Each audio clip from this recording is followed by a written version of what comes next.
विश्वाधारं भुजगशयनं पद्मनाभं त्रिनेत्रं विश्वाधारं गगनतलं गौरणं सुभांगं लक्ष्मीकान्तं कुण्डलं योगविद्यानिगम्यं वन्दे विष्णुं भवभयं सर्वलोकैकनाथं श्रीपरमात्मे नमः। विष्णु सहस्रनामस्य स्तोत्रम् यद्यद्मरणमात्रेण जन्मसंसारबन्धनाद् नमस्तस्मै विष्णवे परविष्णवे नमः। समस्तभूतानामादिभूताय भूकृते अनेकरूपरूपाय विष्णवे परविष्णवे वैष्णवाय नमः।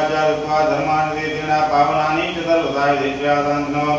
पुण्डरीवाचा किमेकं दैवतं लोके किमापेकं परायणं सुगन्धाकं पुनर्जन्ताग्रहमानवादं धर्माणां भवता कर्मो मदा किं जपनमुच्यते जन्तोर्जन्मसंसारबन्धनाद् जगद्गुरुं देवदेवमनन्दं पुरुषोत्तमं विश्वन्नामधात्रेण पुरुषादतो दिदातमेव चार्यं नित्यं भक्त्या प्रथमाभ्यं ध्यायन्तु नवद्यच्छायमानस्तमेव चानान्यं विष्णुं सर्वलोकमहेश्वरं लोकाधिक्यं नित्यं सर्वदुःखादिगो ब्रह्माण्डं सर्वधर्मज्ञं लोकानां कीर्तिवर्धनं लोकनाथं महद्भूतं सर्वभूतभूतं यन्मे सर्वधर्माणां धर्मोधिक्तमो मदाय भक्त्या पुण्डरीकाक्षं तु चिन्नरासदा परमं यो महत्तेज परम यो महात्मा परम यो महद्ब्रह्मा परम व्यापनायनं पवित्राणां पवित्रं यो मङ्गलानां च मङ्गलं